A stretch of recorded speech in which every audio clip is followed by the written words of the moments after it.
Salve amigos do canal, ótimo domingo a todos, aqui estamos para mais um bate-papo sobre o Vasco, depois daquela pífia atuação de ontem, diante de um lanterna, diante de um já rebaixado Atlético Goianiense. Olha, eu sinceramente não tive forças para vir aqui ontem após o jogo e analisar aquele papelão.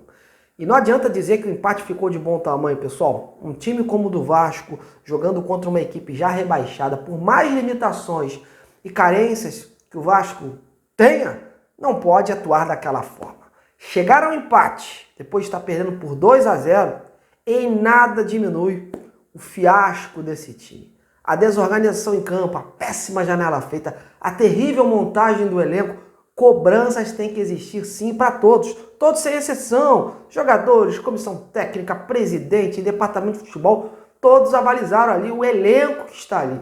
E tiveram chance de trazer um novo alento para o torcedor vascaíno, mas não fizeram. E o resultado é este aí, um time perdido, desorganizado, jogando o pior futebol do Campeonato Brasileiro da Série A e se contentando com pouco. E vou mais além.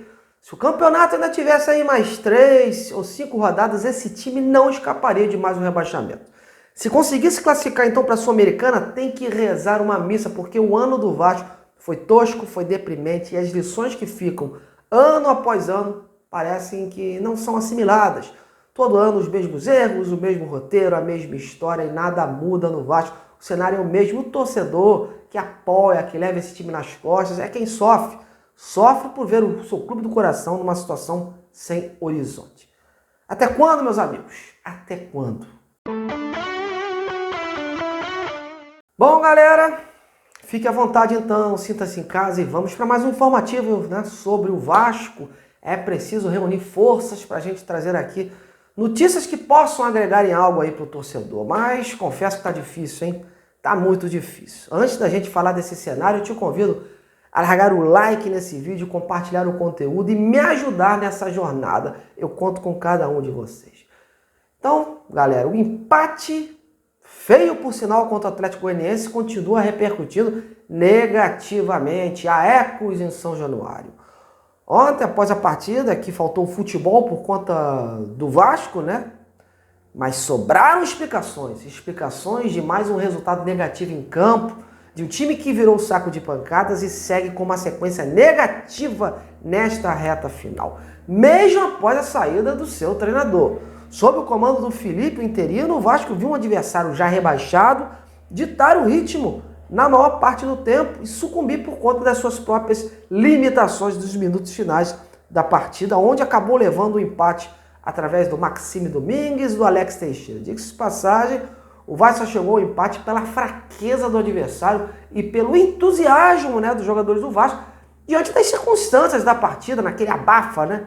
Fora isso, zero atuação, zero novidades, repertório pobre e o Felipe não conseguiu ainda motivar esses atletas para uma nova guinada no campeonato. Foi uma partida melancólica em que o Felipe preferiu acreditar as dificuldades ao fato do adversário jogar sem pressão. Na sua visão, essa falta de responsabilidade do Atlético, aliada àquele gol cedo, acabou tirando a confiança da equipe do Vasco. Olha, aí eu te pergunto, imagine se enfrentar um time que tenha responsabilidade nesse campeonato, que esteja buscando algo mais.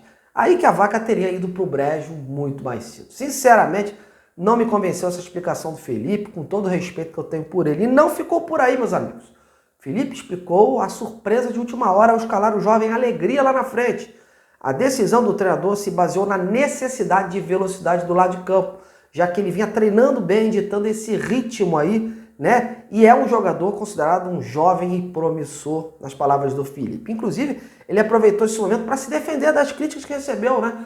Por acharem que ele não mudou o esquema do Rafael Paiva, né? Já que no papel o Vasco tinha 3 atacantes ali na frente, né? O Ryan, o Verratti e o Alegria. Ele pediu para que os criticavam olhassem direitinho ali e que o Vasco não utilizou o 4-3-3. Em alguns momentos o Ryan ia por dentro, o Alegria ia por fora ou acontecia ao contrário. E havia ali uma troca de posições no setor de ataque que diferenciou, segundo ele, da formação do Paiva. Felipe também destacou as entradas do Paê e do Alex Teixeira, que acabaram mudando os rumos da partida, né? Principalmente o Alex, responsável pela assistência ali no primeiro gol, né, do Maximes, e no gol do empate feito por ele ali nos minutos finais, no apagar das luzes. são inclusive, né, pelo que eu apurei, boas as possibilidades dessas duas peças, até mesmo, né, do Maxime Domingues, autor aí desse primeiro gol, de ganharem uma posição no time titular contra o Atlético Mineiro na quarta-feira. O Felipe com certeza vai fazer mudanças para essa partida, porque o que ele viu em campo, nem ele gostou, ninguém gostou.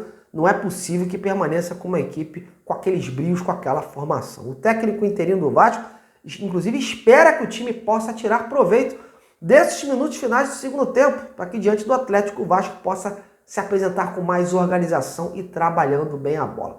Vamos ouvir então o Felipe aí, que até hoje não tinha dado uma coletiva no Vasco, desde que chegou ao clube, falando aí das melhoras que ele viu nesse segundo tempo e do que a gente pode esperar aí pela frente, com base nessa melhora aí do segundo tempo, já visando o jogo contra o Atlético Mineiro. Fala aí, Felipe. A gente fez uma mexida ali no intervalo que acabou melhorando bastante. A entrada do Alex e do Paê, a gente teve um pouco mais de posse de bola, um pouco mais organizado por dentro, porque eles baixaram a linha e ficou complicado furar esse bloqueio. Mas o segundo tempo realmente foi muito bom, porque você correr atrás do adversário. Quando o adversário faz 2-0, a gente tem que tirar muito proveito disso. Esperamos que do segundo tempo para cima. É um time organizado, trabalhando bem a bola, procurar usar o lado do campo para que a gente tenha mais presença de área. O Veguete é um jogador que precisa bastante jogada de linha de fundo. A gente vai procurar trabalhar nesse sentido para que nós possamos criar mais oportunidades ainda. Depois da mexida, da entrada do Alex e do Paê, a gente ganhou em qualidade por dentro, porque o bloco ficou muito fechado, mas a gente teve mais presença de área juntamente com o Veguete. Então, o que a gente tira de lição é que o segundo tempo realmente foi muito bom.